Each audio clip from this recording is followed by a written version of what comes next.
Hello students, welcome to my class. ये हमारी दूसरी क्लास है। पिछली क्लास में हमने बीए पार्ट 2 सोशियोलॉजी के फर्स्ट पेपर के सिलेबस की चर्चा की थी। आज हम आपके द्वितीय प्रश्न पत्र के सिलेबस पर नज़र डालने वाले हैं। पेपर का शीर्षक है issues and problems in Indian society, अर्थात भारतीय समाज में मुद्दे और समस्याएं। मैं Anupama Saha, associate professor sociology, government college Sirohi, affiliated to Mohanlal Sukhadia university Udaipur.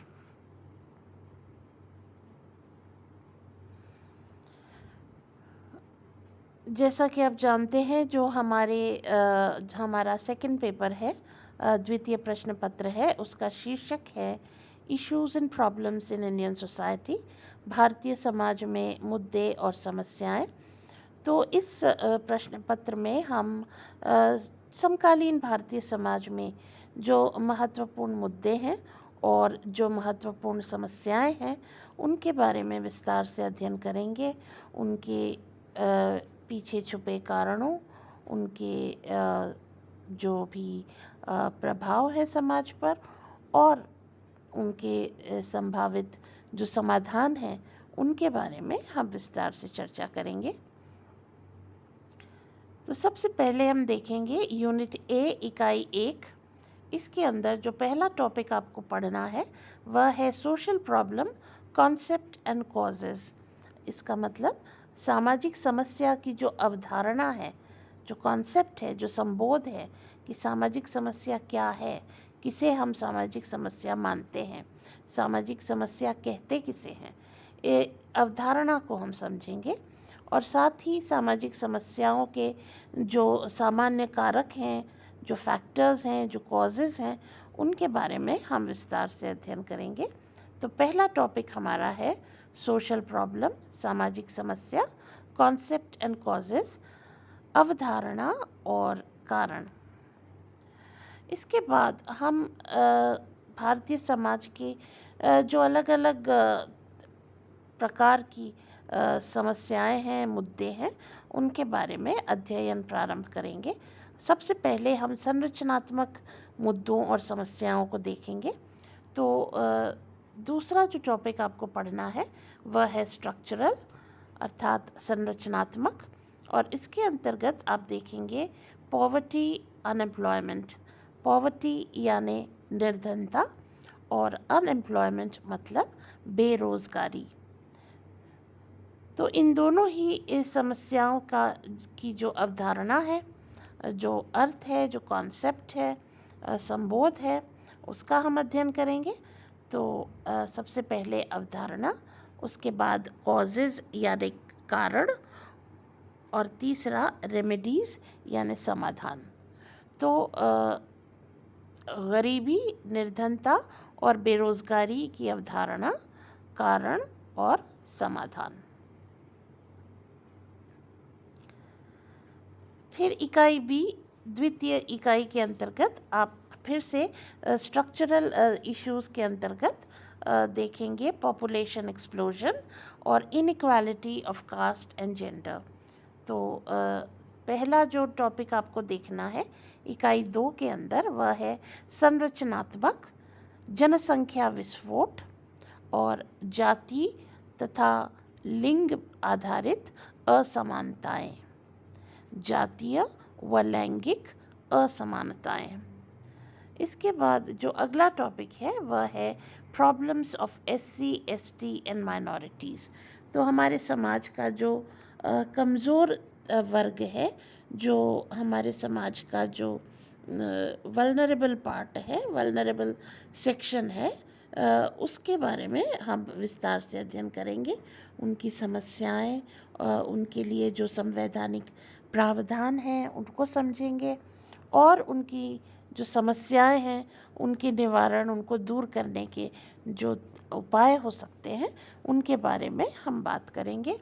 तो दूसरा टॉपिक है problems of SC, ST and minorities, अर्थात अनुसूचित जाति, अनुसूचित जनजाति एवं अल्पसंख्यकों की समस्याएं।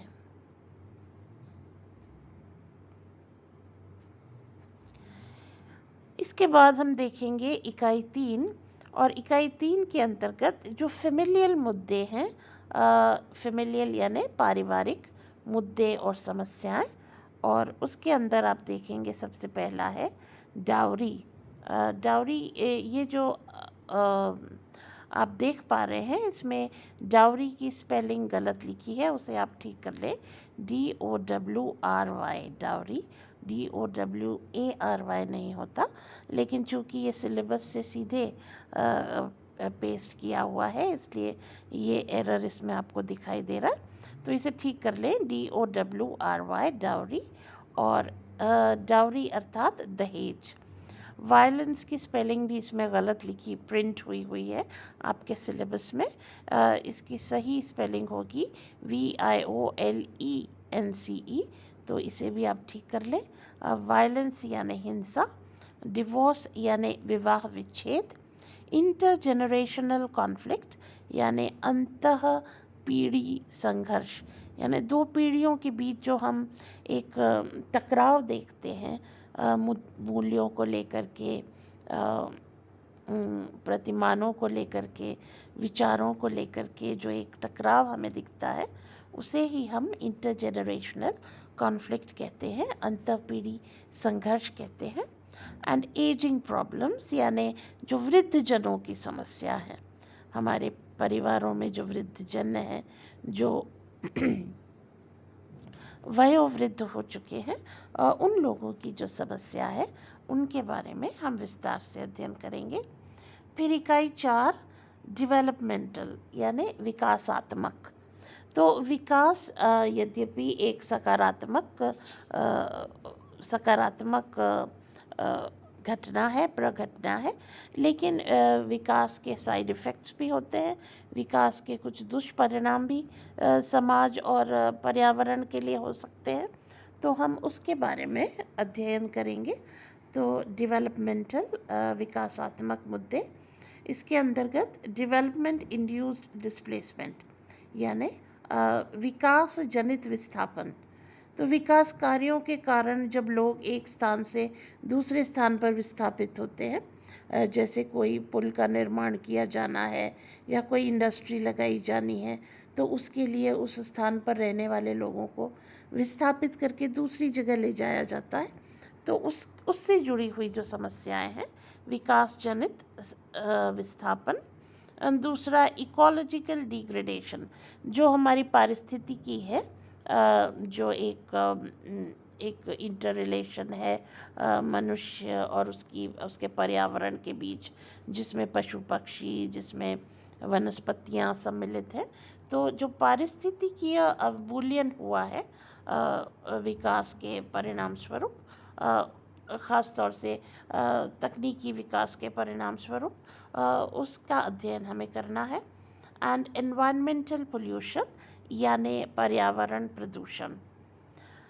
इसके बाद जो मार्केट इकोनॉमी जब से आई है, बाज़ार अर्थव्यवस्था में हमने कदम रखा है, पूंजीवाद का जब से प्रसार हुआ है, तो कंज्यूमरिज्म या उपभोक्तावाद की समस्या उससे जुड़ी हुई है, उसके बारे में हम विस्तार से अध्ययन करेंगे।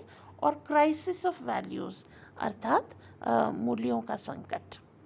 तो जिस तरह से तेज़ी से समाज में बदलाव हुए हैं, मूल्यों में जिस तरह से बदलाव हुए हैं, उसके कारण जो संकट समाज में उत्पन्न हुआ है, उसके बारे में हम विस्तार से अध्ययन इसके अंतर्गत करेंगे।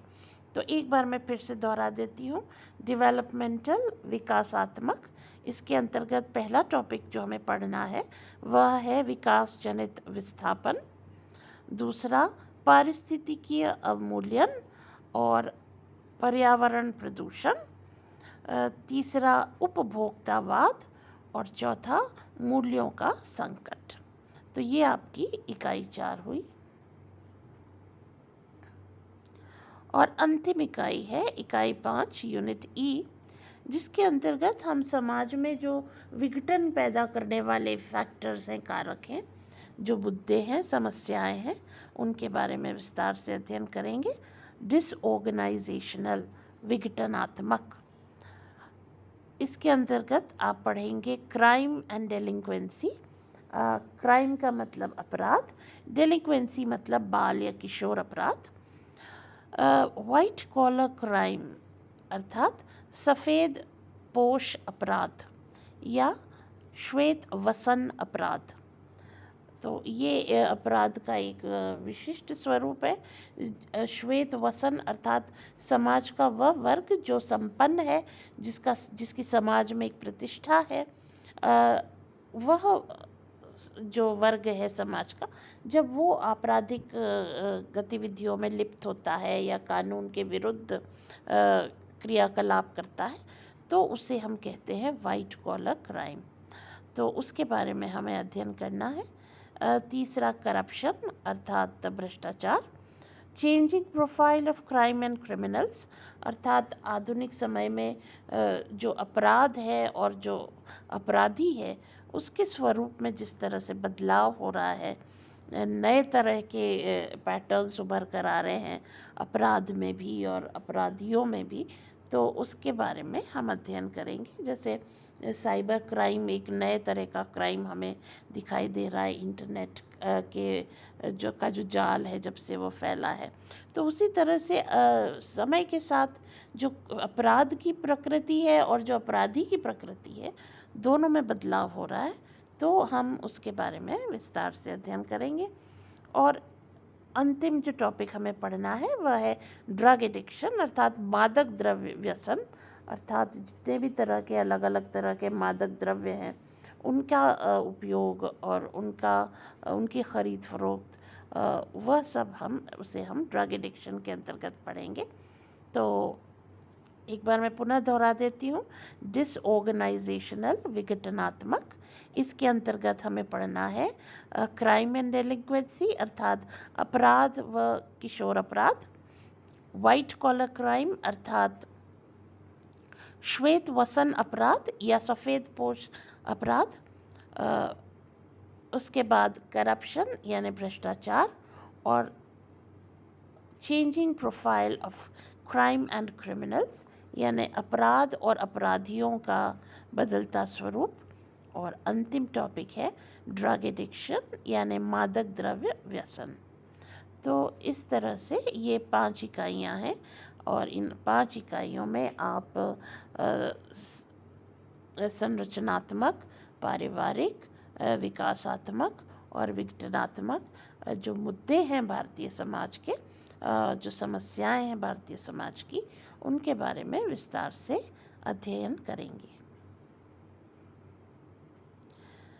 कुछ महत्वपूर्ण पुस्तकों के नाम ये लिस्ट है, आप ये लिस्ट देख सकते हैं और इन किताबों को आप रेफ़र कर सकते हैं अपने नोट्स बनाने के लिए।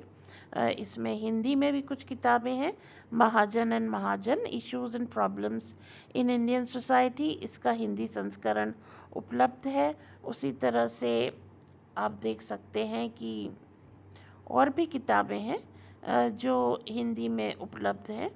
आंद्रे बेते की किताब है सोशल इनइक्वालिटी, अंग्रेज़ी में है लेकिन बहुत अच्छी किताब है इस विषय पर। उसी तरह से आंद्रे बेते की एक और किताब है backward classes in contemporary India, ये भी बहुत अच्छी किताब है। सारी ही किताबें जो आपके एसेंशियल रीडिंग्स में दी गई हैं वे सभी अच्छी किताबें हैं, आपको ज़रूर उन्हें देखना चाहिए। हिंदी में एस.सी. राजौरा की किताब है समकालीन भारत की सामाजिक समस्याएं, आप इसको देख सकते हैं हिंदी मीडियम के विद्यार्थी। उसके अलावा राम आहूजा की किताब है सोशल प्रॉब्लम्स, वो अंग्रेज़ी और हिंदी दोनों संस्करण उपलब्ध हैं। और मेरा सजेशन आप सभी विद्यार्थियों को ये रहेगा कि आप स्तरीय किताबें देखें, अंग्रेज़ी की किताबों को भी देखें। यद्यपि आप लिखेंगे हिंदी में, लेकिन अंग्रेज़ी किताबों से भी आपको महत्वपूर्ण जानकारियाँ प्राप्त होंगी। कई अंग्रेज़ी की किताबें बहुत अच्छी हैं विविध विषयों पर, तो आप उनको भी थोड़ा थोड़ा देखना शुरू करें, तो उससे आपको ज़्यादा फ़ायदा होगा। इसके अलावा मदन की भी एक किताब है इंडियन सोशल प्रॉब्लम्स, उसका भी हिंदी संस्करण संभवतः उपलब्ध है, तो वो भी आप देख सकते हैं। आप जब अपनी लाइब्रेरी विज़िट करेंगे तो आपको इस विषय पर और भी बहुत सारी किताबें देखने को मिलेंगी। तो आप जो किताब आपको समझ में आए भाषा की दृष्टि से, और उसके वर्णन की दृष्टि से आपको जो उचित लगे उन किताबों को आप देख करके और उनके आधार पर अपने नोट्स बनाएं। साथ ही जो वीडियोस हम अपलोड करेंगे उन वीडियोस को आप देखें और फिर किताबों से कंसल्ट करें और उन दोनों को समझते हुए फिर आप अपने नोट्स तैयार करें।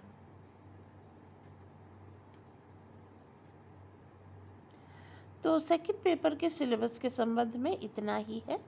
अगला जो हमारा वीडियो होगा वो आपके फर्स्ट पेपर से संबंधित होगा और जैसा कि मैंने आपको पिछले वीडियो में बताया था कि आपका जो फर्स्ट पेपर है वो रिसर्च मेथडोलॉजी पर बेस्ड है, अर्थात अनुसंधान पद्धति से संबंधित है। और उस पेपर के साथ हम प्रारंभ करेंगे और प्रारंभ में हम एक बार पुनः दृष्टि डालेंगे इस बात पर कि विज्ञान क्या है, वैज्ञानिक विधि क्या है। हालांकि जब हमने फर्स्ट ईयर में आपको समाजशास्त्र के बारे में बताया था, उसका जो इंट्रोडक्टरी आपको ज्ञान दिया था, तो उसमें हमने निश्चित रूप से विज्ञान और वैज्ञानिक पद्धति के बारे में आपको जानकारी दी थी। तो एक बार पुनः आपकी मेमोरी को रिफ़्रेश करने के लिए हम लोग यह समझने की कोशिश करेंगे कि विज्ञान क्या है और वैज्ञानिक विधि क्या है, और उसके बाद फिर हम सामाजिक अनुसंधान पर की चर्चा पर आएंगे और उसकी चर्चा प्रारंभ करेंगे। तो मैं उम्मीद करती हूँ कि आप लोगों को जो जानकारी इन वीडियोस के माध्यम से दी जा रही है वो आपको उपयोगी लग रही होगी। आपको यदि इस संबंध में कोई भी जानकारी चाहिए, आपके मन में कोई सवाल हो, तो आप निश्चित रूप से आपके व्हाट्सएप ग्रुप में पूछ सकते हैं या फिर जो चैट कमेंट्स हैं उसमें भी लिख करके आप अपने प्रश्न हमसे पूछ सकते हैं और हम कोशिश करेंगे कि आपके सभी जिज्ञासाओं का हम समाधान कर सकें। आप सभी का बहुत बहुत धन्यवाद।